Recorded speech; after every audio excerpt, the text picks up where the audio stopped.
إن الحمد لله نحمده ونستعينه ونستغفره ونعوذ بالله من شرور أنفسنا ومن سيئات أعمالنا من يهده الله فلا مضل له ومن يضلل فلا هادي له أشهد أن لا إله إلا الله وحده لا شريك له وأشهد أن محمدا عبده ورسوله يا أيها الذين آمنوا اتقوا الله حق تقاته ولا تموتن إلا وأنتم مسلمون يا أيها الناس اتقوا ربكم الذي خلقكم من نفس واحدة وخلق منها زوجها وبث منهما رجالا كثيرا ونساء واتقوا الله الذي تساءلون به والأرحام إن الله كان عليكم رقيبا يا أيها الذين آمنوا اتقوا الله وقولوا قولا سديدا يصلح لكم أعمالكم ويغفر لكم ذنوبكم ومن يطع الله ورسوله فقد فاز فوزا عظيما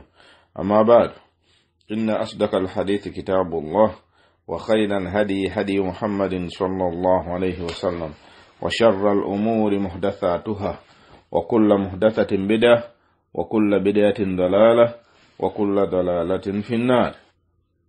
Matendo gonna marunjira majuvu ga Allah azza wa jalla tumutendeza tumusuta nago tumuanjagira asokisasa n'emirembe ku mbaka Muhammadin sallallahu alaihi wasallama n'abantu bo mu nyumba ye bonna ne basahaba be bonna okutwalira wamu n'abo bonna abamugoberera okutusiza ddala ku lunaku lw'ensonga tumwanjagira tutaasomba sitaani okutulabankanya okutujja ku mulamwa tumwanjagira atugabirire okubanga tukola ku lulwe yekka ate era atugabirire okubanga tukolera ku sunna za nabbi sallallahu alaihi wasallama. Badwa Allah bulungi abakkiriza tugenda maaso n'omusomo gwaffe ogwa la ilaha illa Allah maanaha wa shurutuha wa nawaqiduha wa fadailuha. Tugenda maaso n'omusomo gwaffe ogwa la ilaha illa Allah maanaha amakulu g'ekigambo kino ekya la ilaha illa Allah wa shurutuha n'obukwakkulizo bwa la ilaha illa Allah wa nawaqiduha n'ebyo ebyonoona ekigambo kya la ilaha illa Allah wa fadailuha n'obukulu bw'ekigambo kino amakulu obukulu bw'obuyisiraamu. Tuli ku nnyingo ey'okubiri maanaha amakulu g'ekigambo kino twagasoma ne tugalaba biidinillah Allahu azza wa jalla yatusobozesa katuli ku shurutuha omuteeko ogwokubiri obukwakkulizo wa la ilaha illa Allah tuzze tubutambulirako nga right now mu kaseera kano tugenda kulaba asharutu asadisu akakwakkulizo ak'omukaaga. Obukwakkulizo kiki? Obukwakkulizo gemannyo g'ekisumuluzo la ilaha illa Allah kyekisumuluzo ekikuyingiza mu busiraamu kyekisumuluzo ekikuyingiza ejjana. Tusaba Allahu azza wa jalla atuteekemu abo abanayingira ejjana. Kati ekisumuluzo ekyo kibeera n'amannyo nga Ibn Munabbih bwe yagamba. Amannyo g'ekisumuluzo bwe bukwakkulizo buno. Ekisumuluzo ekitabaako mannyo tekisobola kuggulawo. Ekisumuluzo ekitaba n'amannyo tekisobola kuggulawo. N'olwekyo ekisumuluzo kino la ilaha illa Allah kiteekwa okuba n'amannyo nga amannyo gano gali 8. Abamanyi abamu bagamba 7 abalala bagamba 8 okusinziira ku kitabo kyaffe kye tusomamu ekya mukadde waffe Fadilatu Sheikh Abi Abdillahi Muhammad bin Saidi Raslani hafidhahullah yalaga obukwakkulizo 8 nga olwalero tuli kakwakkulizo ak'omukaaga asharut asadisu ke kalwako al-ikhlasu al-munafi lishiriki wan-nifaqi war-riya'i was-sum'a. Al-ikhlasu okulongoosa oba okutukuza emirimu gye tukola, okulongoosa oba okutukuza eddiini n'olongoosa ekifuba kyo nga buli kyokola okikola lillahi subhanahu wa ta'ala.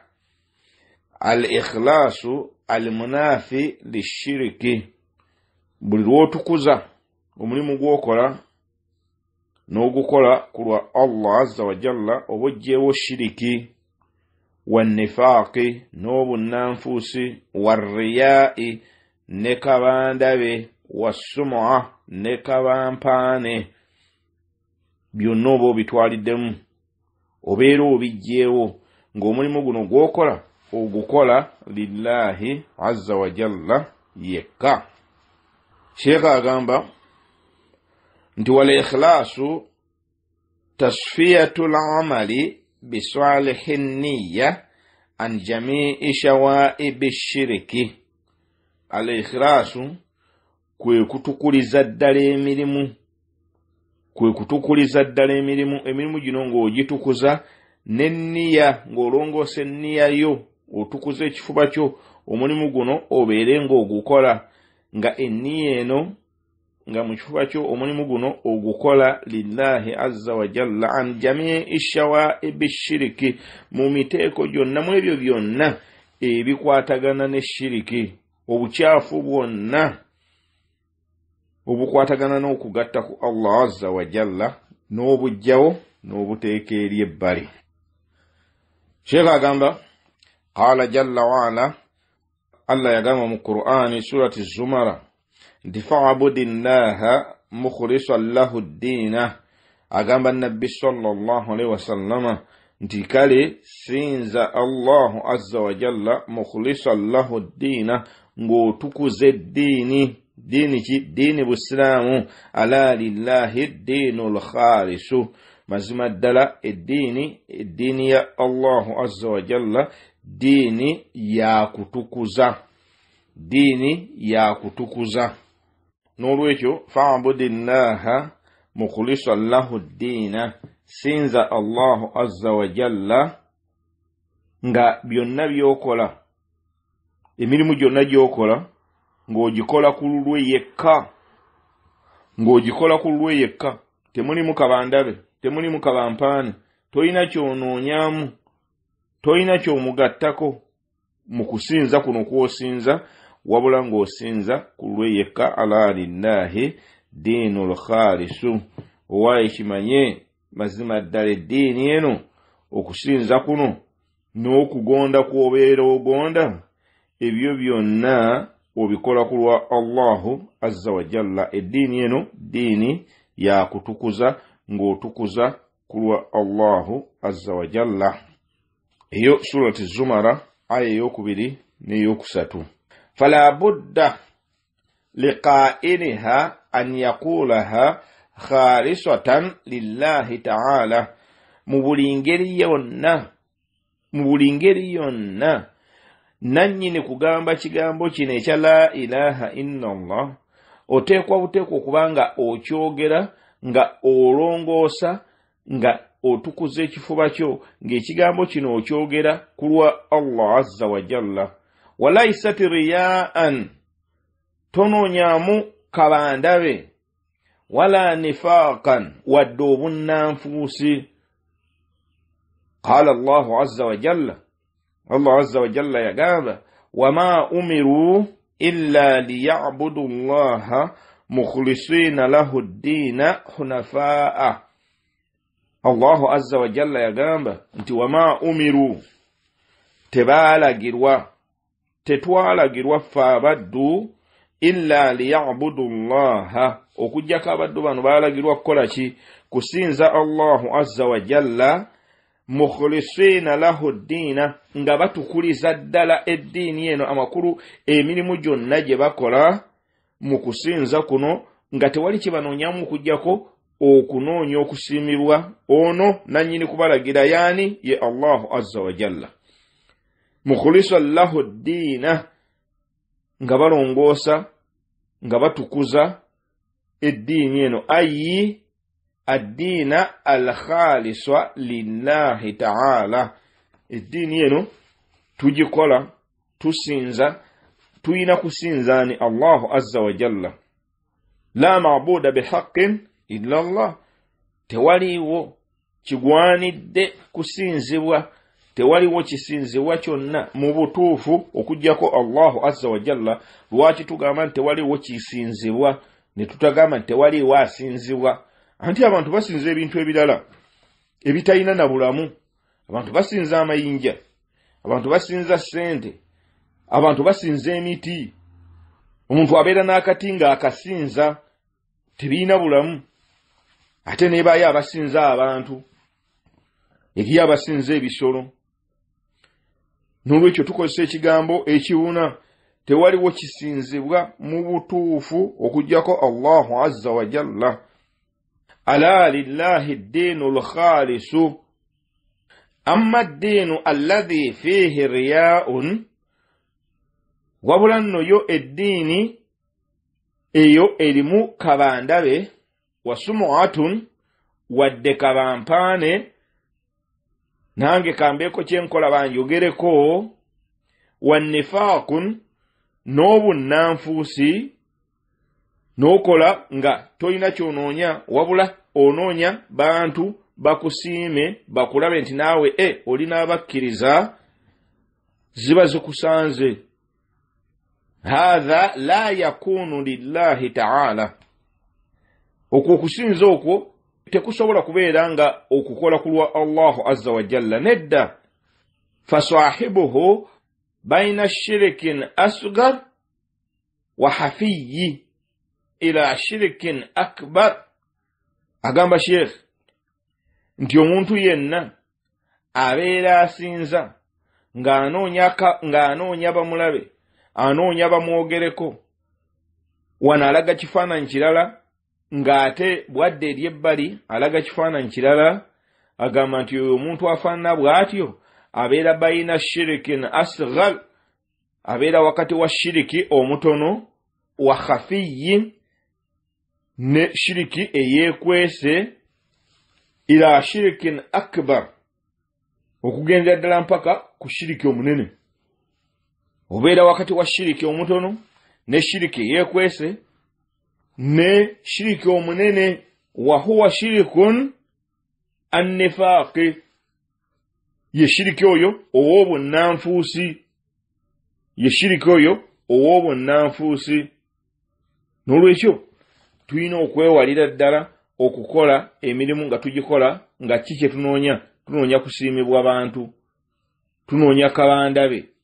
Ekyo kwokikola zikusanze. N'olwekyo al-ikhlaasu, okulongoosa n'okola ng'okola lillahi subhanahu wa ta'ala.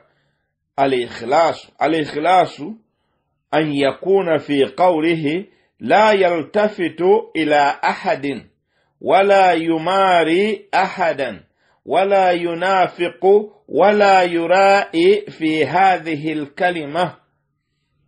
Okuba nti okola lillahi subhanahu wa ta'ala. Ekigambo kino kyetuliko ekya la ilaha illallah, omuntu yenna akyogera ateekwa okuba nga talina kyanoonya, talina gwanoonya muntu nti abeerayo ng'amusiima, wadde okuba ng'amulaba, wadde okubeeramu obunnanfuusi, nga wano alaga kifaananyi kirala. Kanjogera ekigambo kya la ilaha illallah balowooze nti nange ndi musiraamu, naye ng'ate bwadde ebbali eri abeera mu bibye. Omuntu afaanana bw'atyo abeera munnanfuusi, abeera munnanfuusi. La yaquluha illa wa huwa mukhlisun biha lillahi ta'ala. Omuntu ateekwa buteekwa okuba nti ekigambo kino bw'aba asazeewo okukyogera, takyogera okuggyako nga akyogera kulongoosa na kutukuza ebyo ebikyetoolodde, nga kikyanoonya, anoonya kusiimibwa Allahu azza wa jalla. Ekigambo kino akyogera ng'akikakasa nti ali mu kwawula Allahu azza wa jalla mu bwomu bwe, awatali kumugattako kintu kirala kyonna, era ng'anoonya kusiimibwa ono Allahu azza wa jalla omulezi we. Agamba la yaquluha riyaan, ekigambo kino takyogera ng'anoonya bamulabe, wala yaquluha sumuatan, era tanoonyamu kabampaane nange bamanye nti wendi ndina bana abasiraamu abalongoosa abannatawhid kalmunafiqiina, nga bw'olaba abannanfuusi قالوا bagamba nti la ilaha illa Allah bagamba nti la ilaha illa Allah naye ng'ekyo bakyogera yurauna nabiyya sallallahu alayhi wa sallama wassahaba nga kiki bagendereramu nabbi sallallahu alayhi wa sallama amanye nti nabo bali naye nabano basahaba ba nabbi sallallahu alayhi wa sallama ridwanullahi alayhim ajma'in balowooze oba bagambe nti ne gundi tuli naye gundi tuli naye ne gundi tuli naye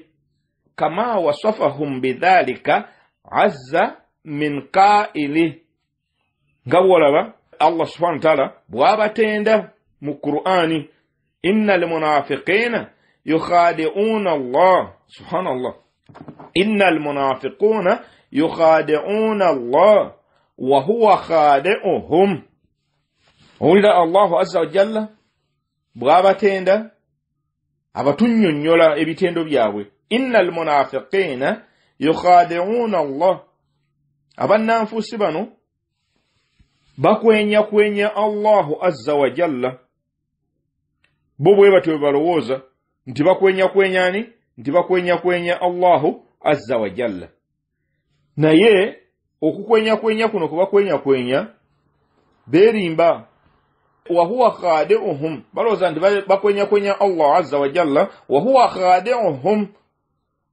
naye nno mwana wattu Allah subhanahu wa ta'ala yabakwenya kuba abalindiridde come that day bagenda okuyimirira mu maaso ge Allahu azza wa jalla ayongera okutuwa ebitendo byabwe wa idha qamu ila salati qamu kusala olabye n'okusala nno basala jukira tugambye nti qalu la ilaha illa Allah sheke bwatu batugambye waggulu nti bagamba nti la ilaha illa Allah ekigabo bakiyisa ku nnimi zaabwe nibagamba nti tuwaawula Allahu azza wa jalla mbwomu bwe naye nga tekiri mu mitima gyabwe ekigambo ekyo tekiri mu mitima gyabwe bakwenya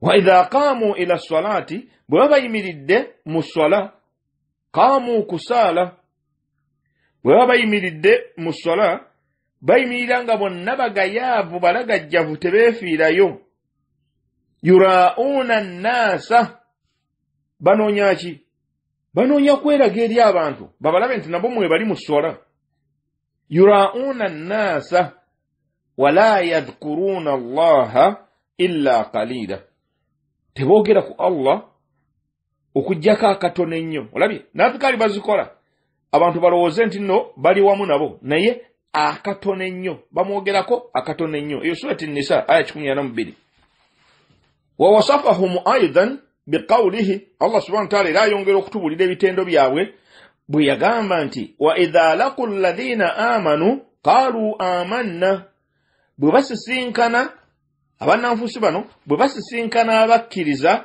qalu amanna bagamba nti nno tukkiriza naffe tuli bakkiriza tuli wamu nammwe wa idha khalaw ila shayatinihim naye bwe bavaawo ne bagenda eri sitaani zaabwe qalu inna ma'akum temweraliikirira bwe baddayo eri mubakafiiri bannaabwe inna ma'akum babagamba nti temufaayo ffe tuli nammwe kyovula nti omusiraamu ayambala ekkanzu ng'eri mu ntumbwe ng'alina n'ekirevu najja n'atuula mu muzikiti ali ku layini esooka naye ate bwaddayo eri ku CMI ng'abagamba nti temufaayo nze ndi nammwe era n'amawulire gaagano mbaleetedde innama nahnu mustahzi'un balinze embeera nabo kubakwenya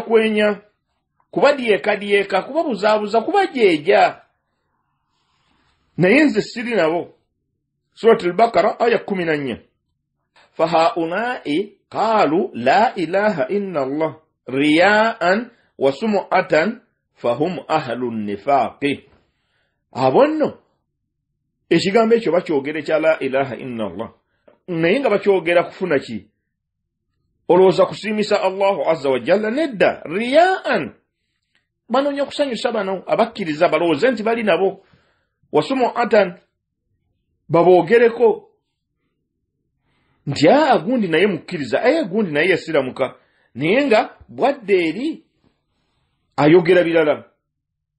N'olwekyo fahum ahlu nifaaqi abo be bannannyini kubeera bannanfuusi. Allah azza wa jalla yaboogerako ki? Innal munafiqina fi dalki al asfali minan nar. Mazima ddala bannanfuusi bano fi dalki al asfali minan nar bagenda kubeera ku bottom y'omuliro jahannam.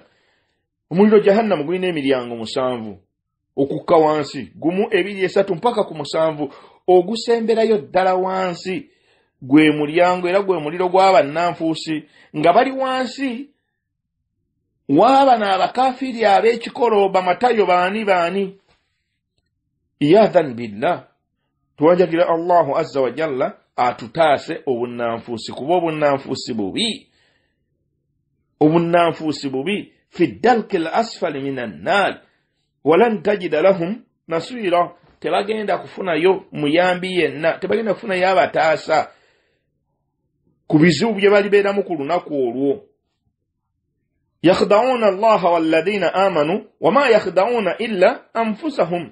Bw'atyo Allah subhanahu wa ta'ala bwe yagamba eri mu surati al-Baqara, bakwenya Allah n'abakkiriza naye wama yakhda'una illa anfusahum. Okukwenya kuno baba beekwenya bokka, tebalina kye bayinza kukosa bakkiriza n'akamu n'akeddagala, wadde ng'ojja kulabanga batuusa kubakkiriza obulabe. Kati nga bwalaba ku mulembe gwaffe guno gwe tuliko, abannanfuusi baviiriddeko abasiraamu bangi okuyingira amakomera, baviiriddeko abasiraamu bangi okutwalibwa mu safe houses, ne bakubibwa kibooko, ne batuuzibwa ku hot plate n'ebirala bingi. Naye eddiini ya Allah yo yakusigalawo, tebalina kye bayinza gikolako ne bwe banaakola batya. N'olwekyo baba beekwenya. Naye come that day Allahu azza wa jalla abalindiridde okubasonseka mu muliro ku bottom fi dalki al asfali minan nar walan tajida lahum nasira. Tebagenda kufunayo mutaasa wadde omuyambi abataasa. Allah subhanahu wa ta'ala abalekerawo ko akasekeso mwe bayinza okuyitira, agamba atya? Illa alladhina taabu, okujjako abo abeenenya, wa aslahu, ne balongoosa, wa atasamu billahi, ne beekwata ne beenywereza ddala ku Allahu azza wa jalla amakulu, oluvannyuma lw'okukitegeera n'okukikakasa nti bino bye mbadde nkola bunnanfuusi, ne yeenenya nadda eri Allahu azza wa jalla, ne yeenenya olwenenya olwannama ddala. Wa aslahu, ne balongoosa, ne bakola emirimu emirungi. Wa atasamu billahi, ne beekwatira ddala ku Allahu azza wa jalla. Wa akhlasu diinahum lillahi, ne batukuza eddiini yaabwe ku lwa Allah, ne batukuza eddiini yaabwe ku lwa Allah azza wa jalla. Allahu azza wa jalla agamba nti fa ulaika ma'al mu'minina, abo nno be babeera awamu oba be bali awamu n'abakkiriza. Bw'ovaayo eri mu kukwenyakwenya kw'obadde okwenyakwenya, n'olaajanira omulezi wo abeere ng'akusonyiwa, n'olaajanira omulezi wo abeere ng'akutaasa, omutima agunyweze, olime kuddayo kugwa mu bunnanfuusi, kuba akuyambi okuterawo kana akadirisa muyinza okuyitira okudda eno mu bukkiriza, kuba kukuyamba nakwagala, kuba bwakkwatirawo nga tonnaba kudda eno zikusanze fi dalki al asfali minan nar, neweekwata ku Allahu azza wa jalla, n'otandika okumugondera mu bukakafu bw'okumugondera, n'okola nga byonna by'okola obikola ku lulwe yekka, ekifuba kyo n'okitukuza, ng'eddiini eno okusinza kw'osinza osinza Allahu azza wa jalla yekka, tolina kyonoonyaamu okuggyako ye yekka y'aba akusiima. Abo abafaanana bwe batyo fa ulaika ma'al mu'minina, abo nno be bali awamu n'abakkiriza. Surati Nisa aya 145 ne 146. Sheikh agamba nti faja'ala ta'ala sharta kaunihim ma'al mu'minina an yukhlisu dinahum lillah. Olabye Allah subhanahu wa ta'ala akafudde kakwakulizo abantu bano okusobola okubeera n'abakkiriza ataddewo akakwakulizo an yukhlisu dinahum lillah, batukuze eddiini yaabwe nga bagitukuza kulwa Allahu azza wa jalla yekka. Faman qalaha dhahiran, oira faman qalaha, oyo yenna ayogera ekigambo kino ekya la ilaha illallah dhahiran walam yakum mukhlisan falaysa huwa ma'al mu'minina, oyo yenna ayogera ekigambo ng'akyogera wano kungulu naye nga mu kifuba kye talongoosezza, tatukuzza kifuba kino kukakasa nti ekigambo kino kyenjogera kyempisa ku lulimi era ne mu kifuba kye kirimu, falaysa huwa ma'al mu'minina, omuntu oyo tabeera n'abakkiriza.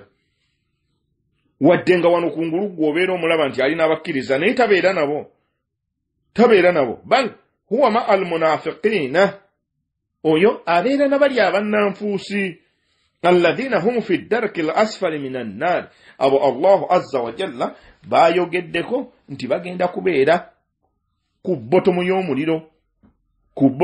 y'omuliro jahannam, iyadhan billah. N'olwekyo fala budda min al-ikhlasi fi la ilaha illa Allah, n'olwekyo mu buli ngeri yonna okutukuza ekigambo kya la ilaha illa Allah nga kyoyogera ku lulimi kyekyo kyoyina ne mu kifuba, bi alla yaqsida bi qawliha tama'an min mat'ami ad-dunya wala riya'an wala sum'a. Mu buli ngeri yonna okutukuza ekigambo kino ng'okyogera ku lulimi era ne mu kifuba nga kyekirimu, kwe kuba nti tokikola nga onoonyaamu kufuna byanfuna bya duniya. Togamba nti la ilaha illa Allah osobola okubeera n'abaana abakkiriza, osobola okubaako ne byofuna, nga bw'olaba abannanfuusi be tulina kati bagamba nti la ilaha illa Allah, babeera n'abasiraamu naye nga banoonya ki?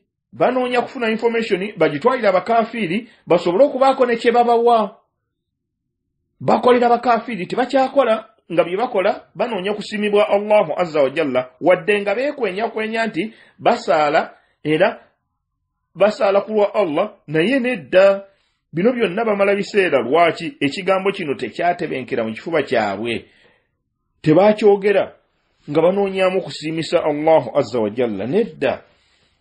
N'olwekyo ekigambo kino okusobola okuba nti nno okyogedde ikhlason, kwe kuba nti nno tonoonyaamu byanfuna bya duniya, tonoonyaamu kabandabe, tonoonyaamu kabampaane nti nange kabanjogereko, nedda, siwe kiri n'akamu n'akeddagala.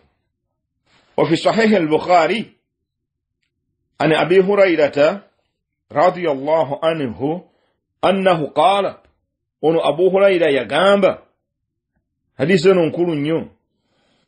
Abu Hurayra annahu qala, Abu Hurayra yagamba, qila ya Rasulullah, Abu Hurayra yagamba Nabbi sallallahu alaihi wasallama yamubuuza, man as'adu nnasi bishafa'atika yawma al-qiyamah, oyo mbaka wa Allah, ani nnamukisa oyo agenda okwesiima ng'afunye okuwolereza kwo ku lunaku lw'ensonga? Yaani oyo muntu ki agenda okubeera nnamukisa okuba nti afuna okuwolereza kwo ku lunaku lw'ensonga? Wulira Nabbi sallallahu alaihi wasallam bwe yamuddamu. Qala Rasulullahi sallallahu alaihi wasallama, Nabbi sallallahu alaihi wasallama yamuddamu n'amugamba nti, laqad dhanantu ya Aba Hurayra alla yas'alani an hadha alhadith ahadun awwal minka lima ra'aytu min hirsika ala alhadithi. Nabbi sallallahu alaihi wasallam amugamba nti laqad dhanantu ya Aba Hurayra, nakirowoozezza, alla yas'alani an hadha alhadithi ahadun, nga tewali muntu n'omu ajja kumbuuza kibuuzo kifaanana bwe kityo, awwalu minka, tewali wajja kusooka kumbuuza kibuuzo kifaanana bwe kityo. Lwaki? lima raaitu min hirsika ala alhadithi. Lwaki? olw'engeri gye nkulabamu gy'olulunkana okumanya ebikwatagana ku bigambo byange amakulu hadisi za nabbi sallallahu alaihi wasallam. Amakulu hadisi za nabbi sallallahu alaihi wasallam. Abu Huraira yali mu luvu nnyo mu kumanya ebigambo bya nabbi sallallahu alaihi wasallam. Gwe teweewuunya nti omusajja yamala ne nabbi sallallahu alaihi wasallam emyaka ena gyokka, naye n'abanga yayogera hadisi ezo zonna eziri mu 1000, nga waliwo abawangala ne nabbi sallallahu alaihi wasallam emyaka 23 beddu okuva ku ntandikwa nga tebayogera hadisi zifaanana bwe zityo. Nabbi sasama kyagamba, nakirowooza nteri yajja kusooka kumbuuza kigambo kifaanana bwe kityo. Lwaki? olw'engeri gye nkulabamu okululunkana kw'olulunkana okuyiga ebigambo bino. Kati amuddamu n'amuwa ansa ku kibuuzo. Oluvannyuma lw'okwogera ebigambo ebyo yamuwa ansa. Yerwa yamugamba nti as'adu nnaasi bishafaati yawma alqiyama, namukisa oyo agenda okufuna okuwolereza kwange ku lunaku lw'ensonga, man qaala la ilaha illa Allah. Muddu wa Allah, tekayo ebirowoozo ku nsonga eno. Bino nabbi sallallahu alaihi wasallam abigamba Abu Huraira emyaka 14 n'okusoba egiiseewo. Naye naawe osobola bulungi nnyo okuteeba ggoolo eno. Agambye nti oyo agenda okubeera namukisa okufuna okuwolereza kwange yawma alqiyama ku lunaku lw'ensonga, man qaala la ilaha illa Allah, oyo ayogera ekigambo kya la ilaha illa Allah khalisan min qalbihi. Khalisan min qalbihi. Hadisi mu kitabo kya Bukhari namba 99. Khalisan min qalbihi. Omuntu ono nga ekigambo kino takyogera bwogezi wano ku lulimi, wabula ng'akijjira ddala ku ntobo ya mutima gwe. Khalisan min qalbihi, ng'atukuzza ekifuba kye, ekigambo kino ne kiviira ddala ku ntobo y'omutima gwe, n'alyoka kiisa ku lulimi. Unzur, Sheikh agamba nti unzur, tunula, muddu wa Allah, tunula. Khalisan min qalbihi. Nabbi sasa magambye nti nga alongoosa, atukuza, ng'akijjira ddala ku ntobo ya mutima gwe. Amakulu la yura'i ahadan, talina gwanoonya kumulaba. Wala yunafiqu ahadan, talina bunnanfuusi bwonna bw'akola nti anoonya kusanyusa ono so nga ate alina ebigendererwa ebirala. Nedda. Wa innama qaalaha khalisan min qalbihi, wabula ekigambo kino akyogedde ng'akijjira ddala ku ntobo ya mutima gwe, talina kyanoonyamu kirala. Fashtarata alayhi salatu wassalamu al-ikhlasa. Olabye akafudde kakwakkulizo gw'okusobola okuyingira mu kuwolerezebwa kuno okubeera namukisa, akafudde kakwakkulizo ak'okutukuza ekigambo kino ng'okyogera. Ekigambo kino okukyogera not just mujarradi kukyogera, nedda. Ekigambo kino okyogera ng'okijja ku ntobo ya mutima gwo. Antakuna nabi'atan min qalbin mukhlisin lillahi ta'ala, nga kwegamba okisimbulira ddala, okisimbulira ddala mu mutima gwo, enduli yakyo eviira ddala mu mutima, ku bottomu y'omutima gwo, ng'ekigambo kino gy'okijja ne kiyitira ku lulimi lwo, n'otukuza nga kikyonoonya, onoonya Allahu azza wa jalla akusiimira akwagala. Lam yurid min hadhihi al-kalima shay'an min umuri dunya. Ekigambo kino toyina kyokyono, ekigambo kino okukyogera toyina kyonoonyamu ku bintu by'edduniya n'akamu n'akeddagala. Wa innama qaalaha khalisan yuridu biha wajha Allah. Olidde? Wabula ng'ekigambo kino omuddu ono akyogera nga talina kyanoonyamu, wabula anoonya kusiima kwa Allahu azza wa jalla, yaba amusiima yekka, gwanoonya okusanyusa. asobola okufuna ebirungi ebyo Allahu azza wa jalla byateekedde abaddu abo abayogera ekigambo kino nga bakigira ddala ku ntobo y'emitima gyabwe. Nabbi sallallahu alaihi wasallama atugamba mu hadisi endala, iyo hadisi gye tulabye eri mu kitabo kya Imam Bukhari namba 99 nga bwe mbagambye.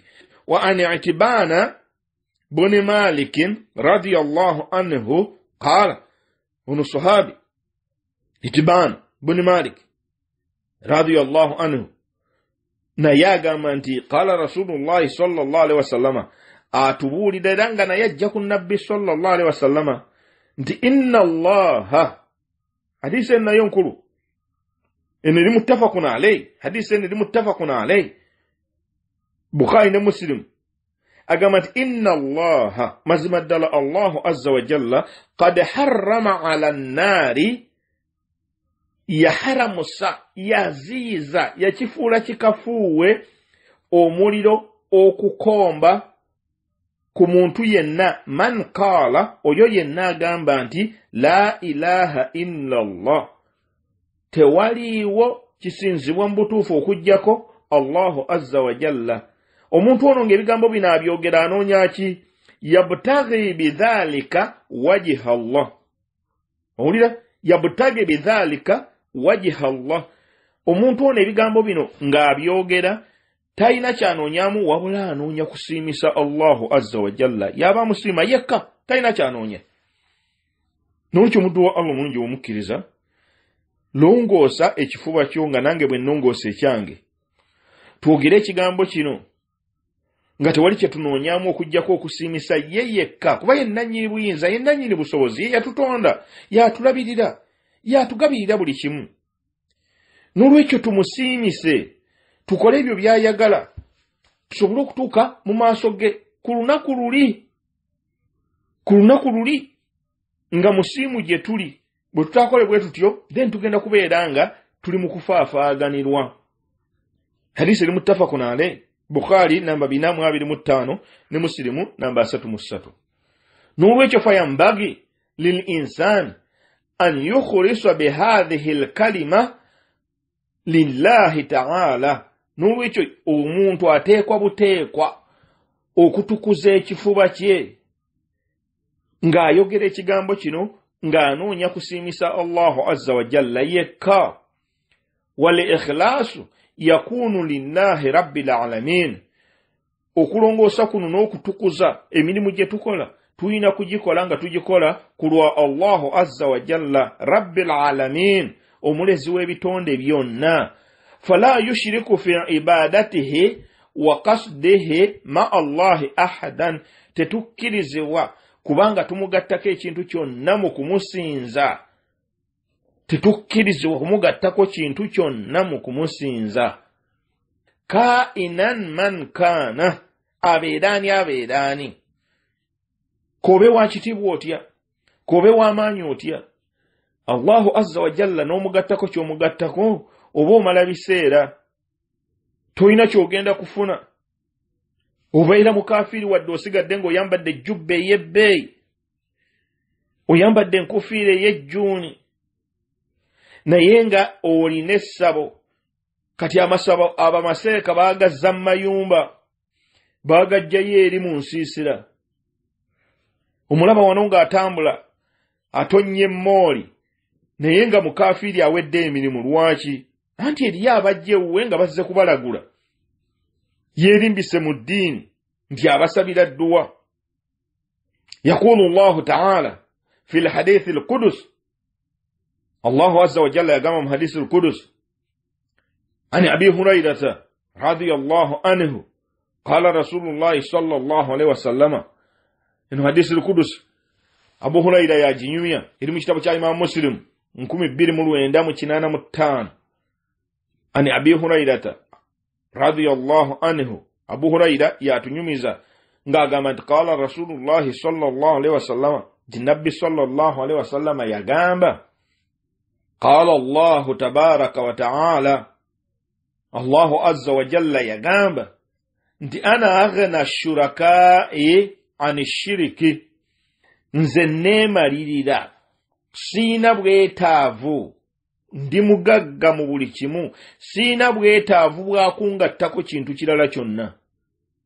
Man amila amalan ashraka fihi ma'i ghairi taraktuhu wa shirikahu. Allahu azza wa jalla akyogedde n'agamba nti oyo yenna akola omulimu gwonna n'agukola naye mu kugukola ogwo n'abaako kyangattako atya. Omuntu n'ayingira mu swala, ayingidde mu muzikiti, ekimuleese kusaala, enniya ye originale azze kusaala, naye atuuka mu muzikiti n'abaako gw'alaba wali. Ekyokulabirako, omuwalimu we amusomesezza esswala ebbanga, n'amulaba ng'atudde wali, n'agamba nti otyo laba enniya bw'ekyuka wano mu kaseera akavannyuma, avudde eri ng'azze mu masijidi kusaala, naye laba enniya bw'ekyuka wano akaseera akavannyuma. Seeka wange waali. Olaba sitaani bw'eryembye ennyo, bwekulimbalimba n'emala n'edda wali ebbali n'agamba nti inni bari'un minka, nze nkwesambye munnange, inni akhaafu Allah, era nze ntya Allah. Naye ng'ate yeekusenzesenze n'ekukyusisa enniya yeeno ennungi gy'ozze nayo, n'otandika okugamba nti seeka wange ono kansaale esswala eno ngirongoose, akakase nti byansomesa nabitegeera era mbiteeka mu nkola. Olabye? Seeka ono tolina ky'omulaga. Byakusomesa gwe okubiteeka mu nkola obulungi budda gy'oli. Ye omulimu gwe yagumala ogw'okutuusaako n'okusomesa. Kati kola emirimu gino, kati saala esswala eno seeka ono gyakusomesezza ng'onoonyaamu kusiimisa ono nannyini kulagira swala eno, aqiimu swala wa atu zaka. Ani Rabbul Alamin, omulezi w'ebitonde byonna, akwagaza ki swala eno kugisaala ng'ogisaala ng'omubaka Muhammadin sallallahu alaihi wasallam bwe yagisomesa, sallu kama ra'aytumuni usalli, musaale nga bwe mulabye ensaala. Naye olw'okubanga alabye wano omuwalimu akyusizza enniya amangu ago, agasse ku Allah, akola omulimu ng'omulimu guno gwa Allahu azza wa jalla ye yagulagira, naye ng'agukola oli omuwalimu we asobole okumulaba nti omulimu guno yaguyiga era yagutegeera. Olabye? Waliwo enjawulo okubeera ng'omuwalimu abasomesa n'abagamba bannange kati munsaaliremu, munkoliremu demonstration, ndabire ddala oba ebikolwa bye mbagambye mubitegeera. Ekyo kyanjawulo. Naye ono omuddu ono omusomesa oli talina na kyakimanyiiko, naye olw'okuba ayingidde mu masijidi n'amulaba ng'ali wali atudde n'agamba nti kammulage mu kifuba kye nno, ebyo abyogera mu kifuba kye, oli omuwalimu talina kyabimanyiiko. Nga Allahu azza wa jalla azingako agamba nti taraktuhu wa shirikahu, oye n'akola omulimu n'angattako, n'aleka okugukola omulimu guno ng'agukola ku lwange, n'angattako anoonya okusiimibwa ekitonde mu bitonde mu mulimu guno ogweyawulidde Allahu azza wa jalla. Allah subhanahu wa ta'ala mu hadisi al-Qudus eno amaliza ng'agamba nti taraktuhu wa shirikahu, omulimu ogwo ngumulekera n'oli gwayagadde okumusiima. Kyovula nti yawmal qiyama agenda agamba nti mugende abo be mwayagala okusanyusa babawe empeera, nze sirina mpeera zammwe. Naye olowooza bali basobola okumusasula omuntu ono n'akamu n'akeddagala ng'empeera bazigyeewo.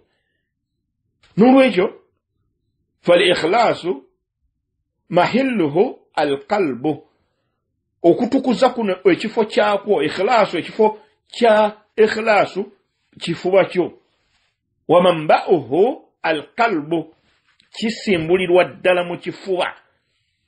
Falidhalika qaala khalisan min qalbihi, kyovula nabbi sasama waligulu wali yagambye nti khalisan min qalbihi, omuddu ono ekigambo kino akyogere kya la ilaha illallah khalisan min qalbihi, ng'akijjira ddala ku ntobo ya mutima.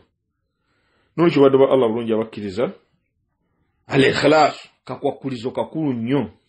Kyovula nti abamu abawandiisi b'ebitabo bakaleeta nga kakwakulizo kakubiri, oluvannyuma lwa ilmu, oluvannyuma lw'okumanya bakaleeta nga kakwakulizo kakubiri, naye nga sheekhe waffe ono yakaleeta nga kakwakulizo ka mukaaga.